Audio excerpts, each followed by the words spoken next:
Hi hello నమస్తే. నేను మీ రమణాని మాట్లాడుతున్నాను. ఈరోజు మీకు తమిళనాడు రాష్ట్రంలో ఉన్నటువంటి ప్రసిద్ధ పుణ్యక్షేత్రం, శైవ క్షేత్రం, శివాలయం, తిరువన్నామలై టెంపుల్ ఈరోజు మీకు చూపిస్తాను. తిరువన్నామలై టెంపుల్ లోపల ఉన్నటువంటి ముఖ్యమైన దేవాలయాలు మీకు ఈరోజు చెప్తాను, తెలుసుకోండి. ఇక్కడ మనం మొట్టమొదటిగా రాజగోపురం అండి. ఇది తూర్పు రాజగోపురం, చాలా పెద్ద రాజగోపురం. ఇక్కడ మనం మొదలెడితే మొట్టమొదటిగా మనకు గుడి లోపల ఎంటర్ అయిన తర్వాత ఫస్ట్ వచ్చేది సుబ్రహ్మణ్య స్వామి టెంపుల్ అండి. చాలా విశేషమైన టెంపుల్. ఖచ్చితంగా ఈ స్వామిని, సుబ్రహ్మణ్య స్వామిని దర్శనం చేసుకుని వెళ్ళాలి. ఇక్కడ మనం రైట్ సైడ్లో చూస్తున్నటువంటిది 1000 కాళ్ళ మండపం అండి. ఈ 1000 కాళ్ళ మండపం అనేది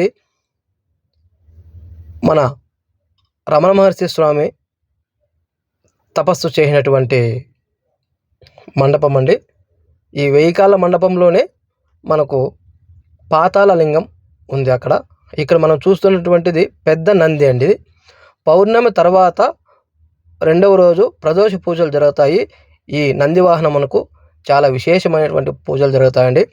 పౌర్ణమి రోజు తిరిగితే ఎంతటి ప్రాధాన్యం ఉంటుందో అంతటి విశేషమైన ఫలం ఉంటుంది ప్రదోష రోజు నంది స్వామిని చూస్తే.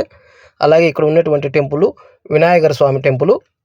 ఈ స్వామిని దర్శనం చేసుకున్న తర్వాత ఇక్కడ మనకు పాతాళ లింగం ఉంటుంది.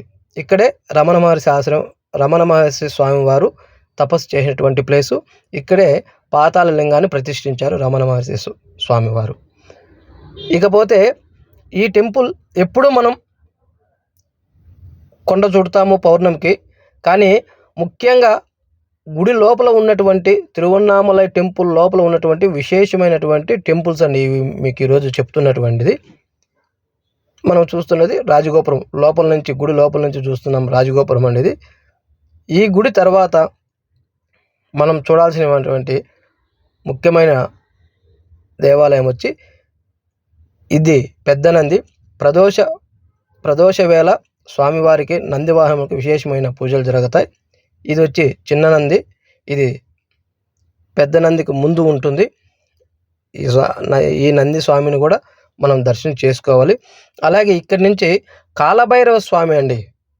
మనం కాశీలో కాలభైరవ స్వామిని మనం దర్శనం చేసుకుంటే ఎంత విశేషమైన మనకు ఫలం లభిస్తుందో అంతటి ఫలం ఇక్కడ లభిస్తుందండి. అంత పుణ్యం వస్తుంది ఇక్కడ కాలభైరవ స్వామి చాలా పవర్ఫుల్గా ఉంటారు. ప్రతి ఒక్కరూ ఈ స్వామివారిని దర్శనం చేసుకోవాలండి. తిరువన్నామలకి వచ్చినప్పుడు పౌర్ణమికి వీకెండ్ రోజుల్లో రావద్దండి. ఎప్పుడూ కూడా మంగళవారం, బుధవారం, బేస్తవారం, శుక్రవారం ఈ 4 రోజులు వచ్చి స్వామివారిని ఫ్రీగా దర్శనం చేసుకుని తిరువన్నామలై టెంపుల్ లోపల ఉన్నటువంటి ఈ ముఖ్యమైన టెంపుల్స్ను ఫ్రీగా దర్శనం చేసుకొని తిరిగి మీ గమ్యస్థానానికి చేరుకోవాల్సిందిగా కోరుచున్నాను.